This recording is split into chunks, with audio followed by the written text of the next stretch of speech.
Okay, hi guys.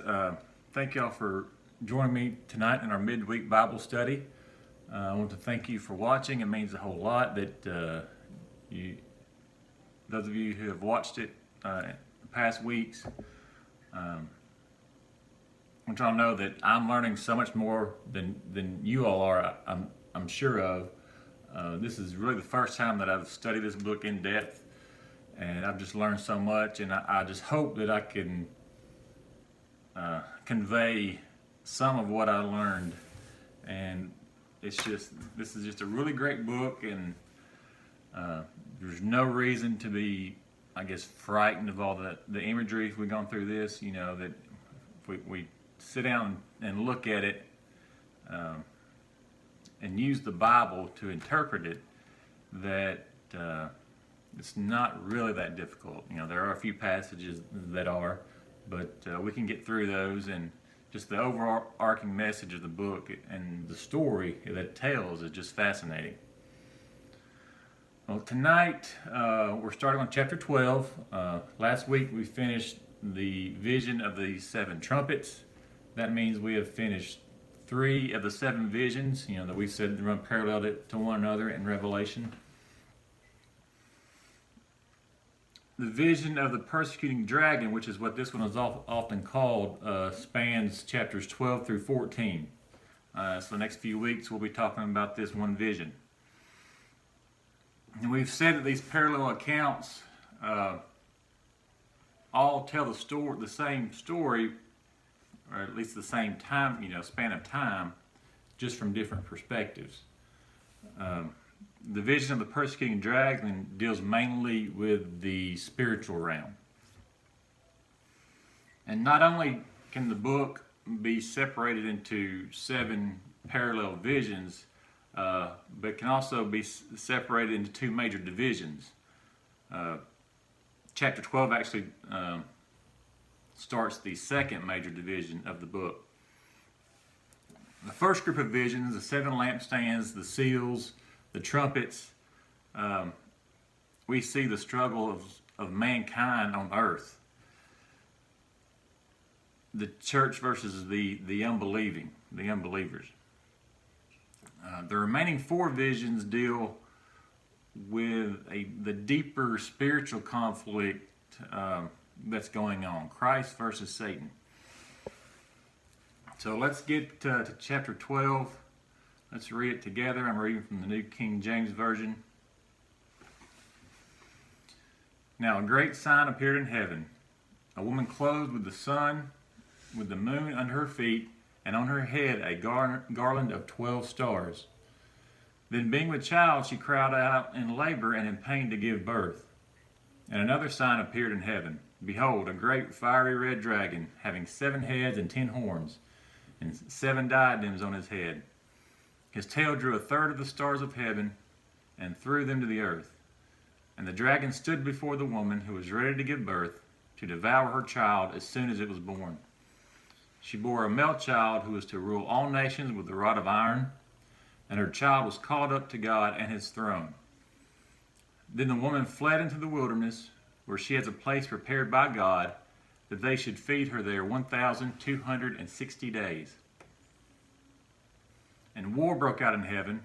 Michael and his angels fought with the dragon, and the dragon and his angels fought, but they did not prevail, nor was a place found for them in heaven any longer. So the great dragon was cast out, that serpent of old, called the devil and Satan, who deceives the whole world. He was cast to the earth, and his angels were cast out with him. Then I heard a loud voice saying in heaven, Now salvation and strength, and the kingdom of our God, and the power of his Christ have come. For the accuser of our brethren, who accused them before our God day and night, has been cast down. And they overcame him by the blood of the Lamb, and by the word of their testimony, and they did not love their lives to the death. Therefore rejoice, O heavens, and you who dwell in them. Woe to the inhabitants of the earth and the sea, for the devil has come down to you, having great wrath, because he knows that he has a short time. Now when the dragon saw that he had been cast to the earth, he persecuted the woman who gave birth to the male child. But the woman was given 2 wings of a great eagle, that she might fly into the wilderness to her place, where she is nourished for a time and times and a half time from the presence of the serpent. So the serpent spewed water out of his mouth like a flood after the woman, that he might cause her to be carried away by the flood. But the earth helped the woman, and the earth opened his mouth and swallowed up the flood which the dragon had spewed out of his mouth. And the dragon was enraged with the woman, and he went to make war with the rest of her offspring, who keep the commandments of God and have the testimony of Jesus.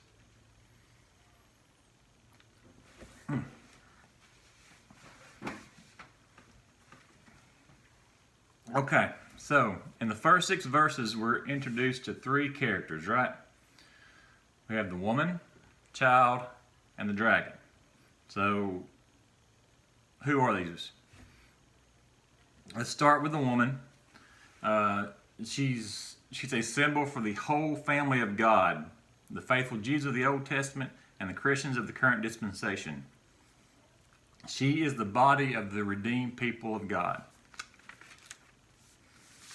In Isaiah 54, Israel is referred to as you who have not given birth, you who have not labored with a child, meaning the Messiah hasn't come out of Israel yet. So in all throughout Scripture, faithful Jews and Christians are emphasized as being as one church. Paul in Romans actually, he called Christians the spiritual seed of Abraham. Now notice how this woman is adorned.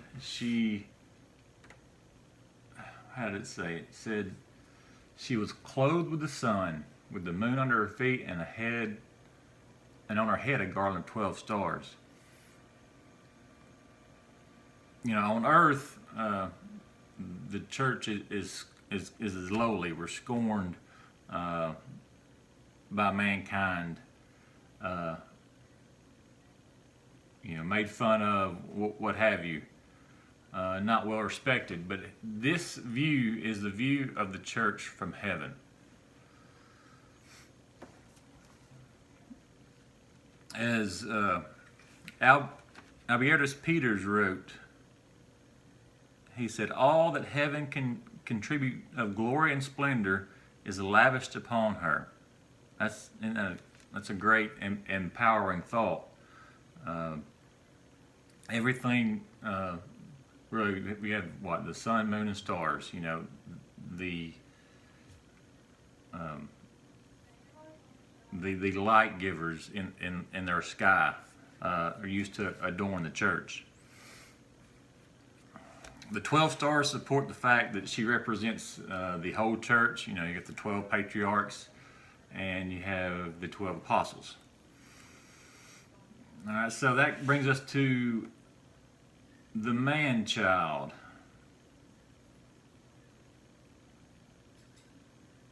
A lot of versions have male child. The word used here almost wasn't simply the word for male, like male and female. It was like it's a very masculine name.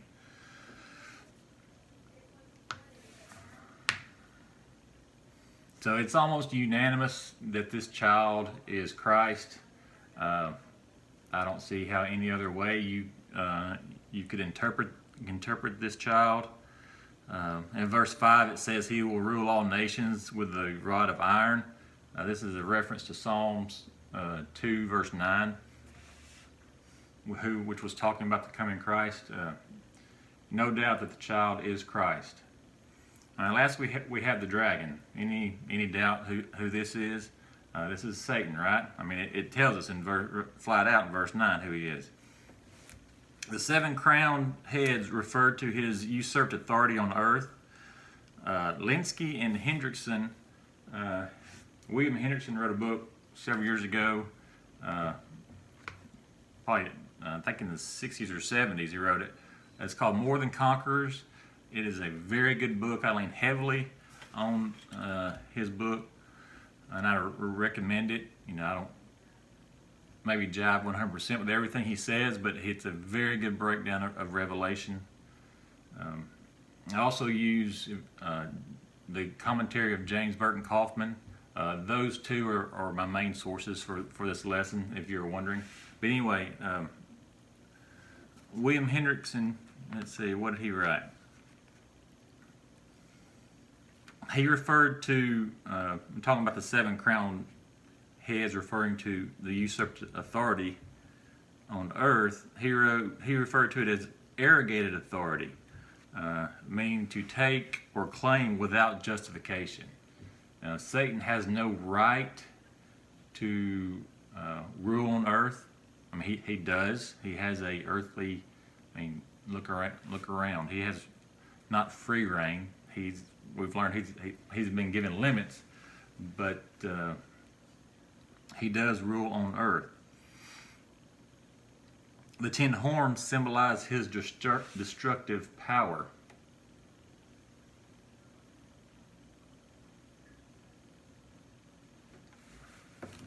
So in regarding verse 4, with his tail throwing 1/3 of the stars to the earth, most scholars seem to think this refers to when he was banished to the earth, he took 1/3 of the angels with him. That may not be a literal 1/3, but it was not a majority, but a good number of the angels with him, that they also rebelled against God.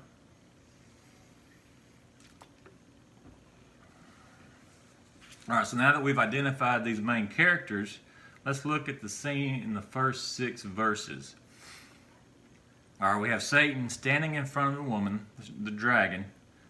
He said the woman was the true church, Christian and Israel. And he is waiting to devour the child as soon as it's born. That's basically the story of the Old Testament in a nutshell. And the very first part of the New Testament, right? Satan trying to thwart God's plan for mankind. And it's important to note that Satan's hatred of Christ didn't begin with Christ's birth. But talking about that being the story of the Old Testament, just a few examples, and we all know these stories, but of course this vision, we have the dragon and the woman. Of course we immediately think of the Garden of Eden, Genesis chapter 3, when Satan tempted Eve. So Satan tries to end God's plan almost as soon as it begins, right? But in fact, him trying to end it really put it all into motion, if you think about it. So God makes a promise to the devil. In Genesis 3:15, God says, I will put enmity between you and the woman, and between your seed and her seed. He shall bruise your head, and you shall bruise his heel. These verses in Revelation, close in on fulfilling that promise that God made to the devil. And later on in the Old Testament, he puts into the minds of the sons of Seth to marry the daughters of Cain, right? To try and destroy Seth's descendants. But there was one family out of all of Seth's descendants that feared the Lord. Who was that, right? Noah, right? So God's plan continued. Satan, he almost was victorious, but we're one family. All right, then further into the Old Testament, we go to the story of David, right?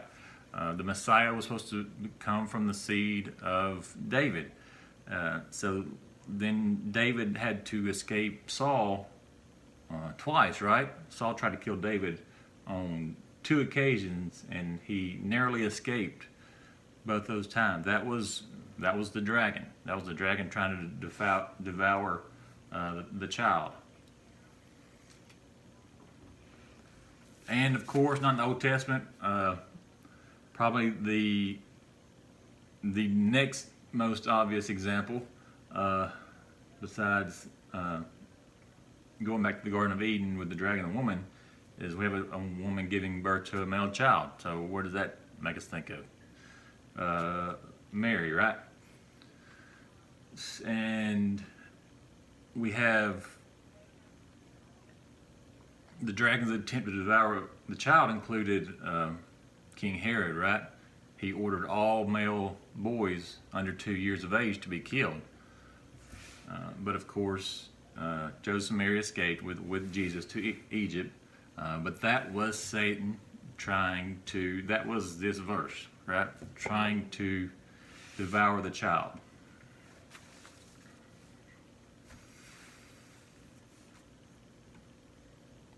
Okay, verse 2, the woman crying out in labor and she's in pain. That refers to our suffering and pain on earth as Christians.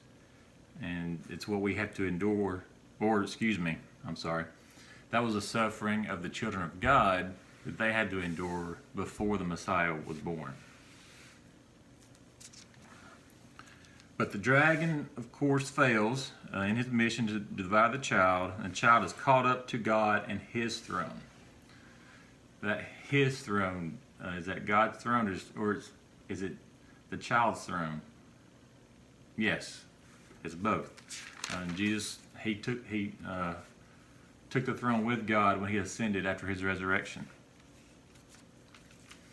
So the woman flees from the devil to the wilderness, and says she is taking care of 1,260 days. Just like Israel, Israel having to wander the wilderness, the church being physically apart from Jesus, we are in our own wilderness. And just as God fed the Israelites, the woman here is taken care of. God watches and protects over the church.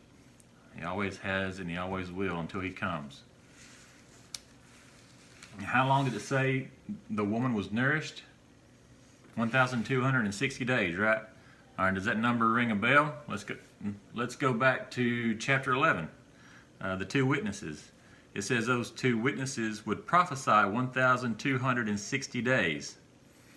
And one verse earlier, it said the Gentiles would tread the holy city, which we said was the church, for 42 months. So there were 30 days in the Hebrew months. 1,260 divided by 30 equals 42 months. So once again, this is the same span of time we're talking about.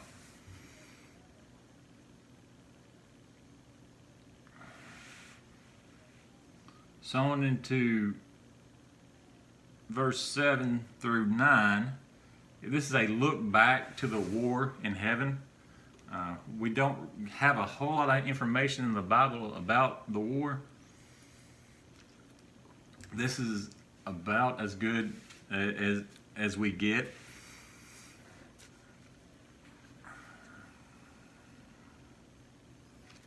So this war ended with Satan and his angels being cast down to earth.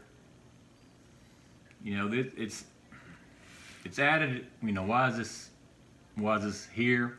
Possibly to let us know, to give us the backstory on why Satan hates God, why he hates the church, why, why? Well, that's why.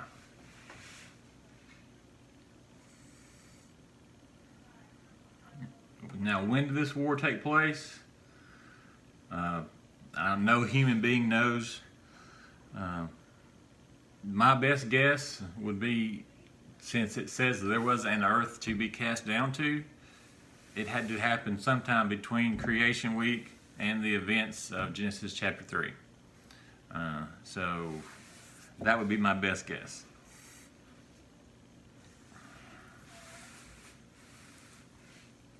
Now, some commentators do believe that this war occurs after Christ's resurrection and ascension to heaven because of its placement here in this chapter and because of the doxology and starting in verses 10 through 12. But I reject any notion that says Satan was still in heaven up until that time. Hendrickson sees this as a symbolic war that is not really telling of the past war in heaven, but it's just a symbol for when Satan being thrown down to earth. He understands it as when Christ died and rose again, that Satan lost his place as the accuser once that Jesus paid that debt for everyone. Like I said earlier, I lean heavily on his interpretation for this class, but I think it's a reach in this instance because it says that Michael was the one who fought the dragon and led the victory instead of Christ.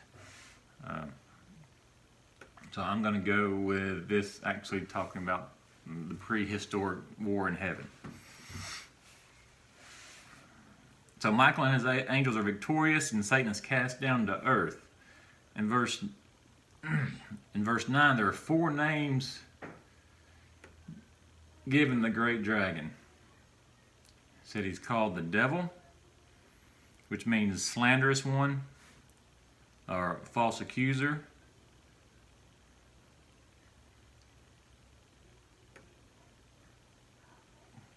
He's also called Satan. The word Satan is a transliterated Aramaic word that originally meant one lying in ambush for. He's also called the deceiver of the whole world. All right. One more comment on when this battle took place, or when it didn't take place. Maybe better. James Kaufman, he makes a great point. He writes, after Christ's victory on the cross, what other victories are necessary by anyone? There are none. So that makes it theologically impossible for this war to occur after the resurrection.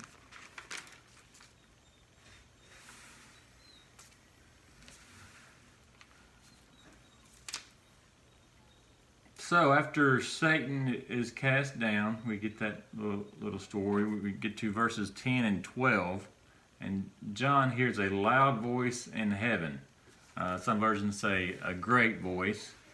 A lot of commentators say this is not a single voice, but possibly like all the heavenly hosts at once, which makes it a loud voice, that they're speaking in unison, possibly even singing, because this is referred to as a doxology. And a doxology, I think we talked about this at the very beginning of our study, is simply mean it's just a short hymn of praise. And this hymn is proleptic in nature. Now, proleptic basically means that it acts as if a future event has taken place or is taking place. As we see, the voices say, after the war, the voices say, now salvation, strength, and the kingdom of our God and the power of his Christ have come, because Satan has been cast down.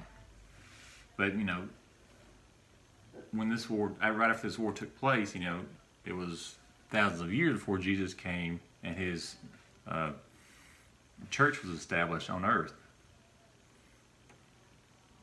Therefore, they're acting as if a future event has already taken place, which is basically is makes it proleptic. And we get a lot. There's a lot of proleptic scripture in the Bible, especially in the prophets and Psalms, where they speak of future events, what they're prophesying as something that has already happened.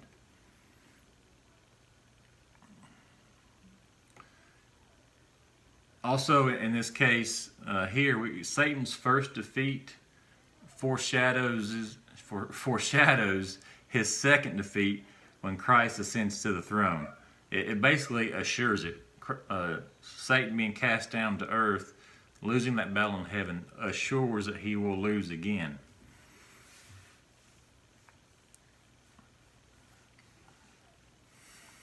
Verse 11 goes even further into the future, as it anticipates the triumph of those that overcame the devil by the blood of the Lamb and their testimony. And their martyrdom says that they did not love their lives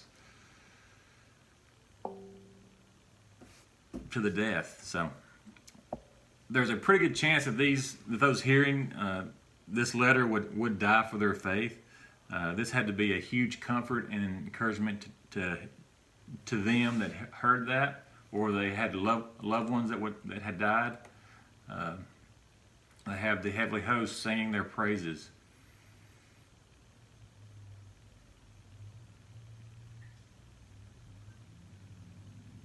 In verse 12, because of Satan's defeat, past, present, and future, the heavenly host rejoice, but also warn mankind, because the devil has come down to you. I think he stopped in Georgia first, but he has. He's filled with hatred.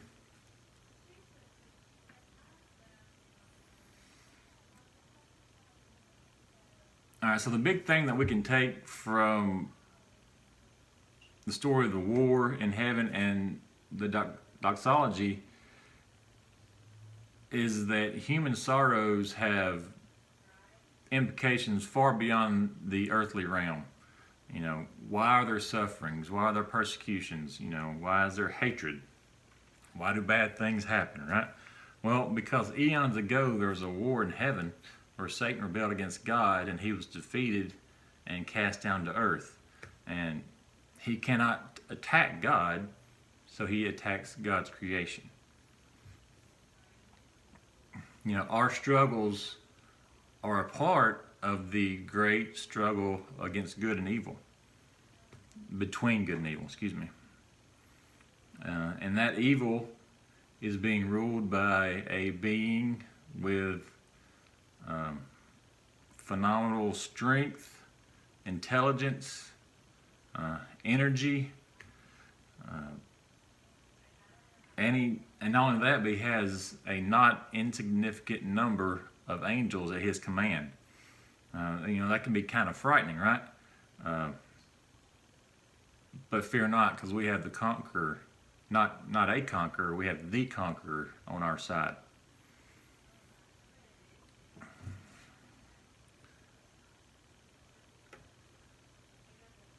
And they say that Satan knows that he has a short time. So that short time, I believe, refers once again to that time period after Christ arose and ascended to his throne. So in verse 13, we're back to the dragon and the woman. As we said earlier, the woman is the church, the dragon, of course, the devil. Now the dragon, being cast down and unable to attack God, he persecutes the woman. First it was Israel, and then it was the Christian church.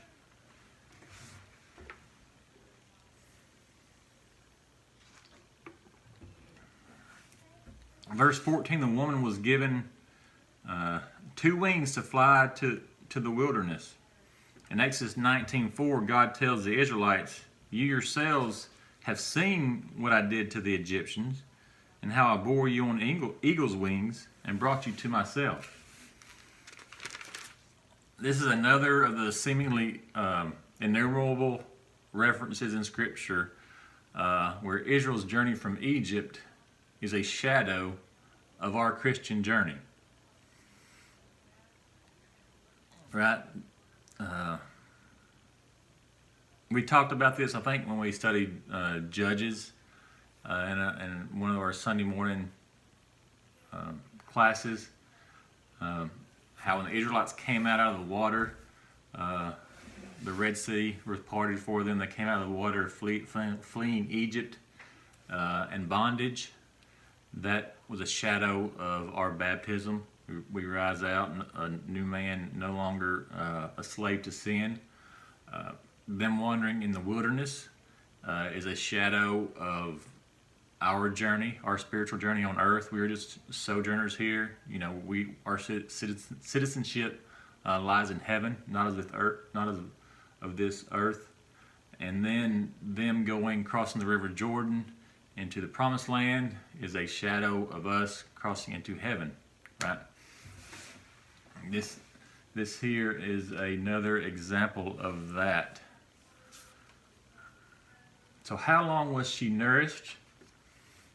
It says a time, times, and a half a time. Yes, for a time, and times, and half a time. So if a time is 1 year, times is 2 years, of course half a time would be half a year, that is 3.5 years, which in the Hebrew calendar is 42 months, our calendar too, which is 1,260 days, right? We've talked about that. Same time period. And it says the woman is nourished from the presence or the face of the serpent.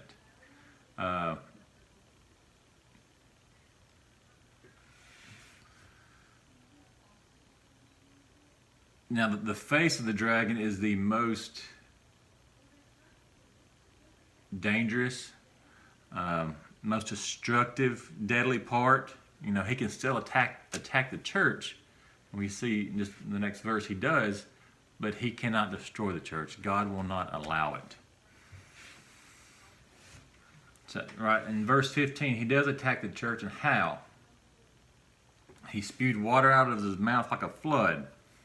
So what flows out of Satan's mouth that attacks a church? Right? Lies, false doctrines, errant scientific dogmas like evolution, all sorts of isms, humanism, spiritualism, materialism, communism, human creed, the list goes on and on. All these lies that try to swallow up the church. Now, verse 16 is probably the most difficult verse in this chapter. It says, the earth helped the woman. And the earth opened its mouth and swallowed up the flood, which the dragon had spewed out of his mouth. So how does earth help the church? How does mankind help the church? Aren't we, we're looked down upon? Kaufman thought that this represented God's providence, that his providential protection over the church. That's how he sees this verse. I kind of think of it like this, and this may not be right. This is kind of how it hit me. Was that it says the earth opened its mouth and swallowed up the flood. The world willingly swallows Satan's lies, all of them, and by the promotion of these lies, I think the church recognizes them for what they are. If that makes sense. For example, take the abortion issue, right? First it was, my body, my choice. Then it was, well, it's part of women's health care. But now they're saying that it's okay, to abort a child up to and even after its birth. That it's only a human if the mother wants the child. The more they talk, the more lies of Satan that they believe that they swallow up, it's easier for the true church to recognize them for what they are, evil lies. That's how I kind of see that.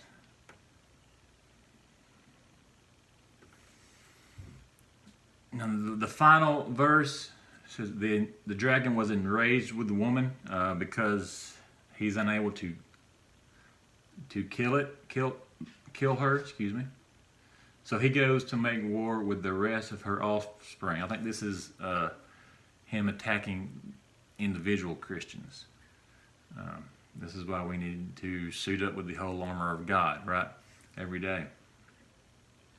Because these are the ones who keep the commandments of God and have the testimony of Jesus Christ, the true church. And he does this throughout the age. All right, that finishes us up tonight. Once again, thank y'all so much for watching. We will go to chapter 13 next week. I hope y'all have a good week. And if you have any questions, leave them in the comments on the YouTube page or on Facebook, and hopefully I'll see them and I'll try to answer those next week the best I can. But until then, God bless. Thank you.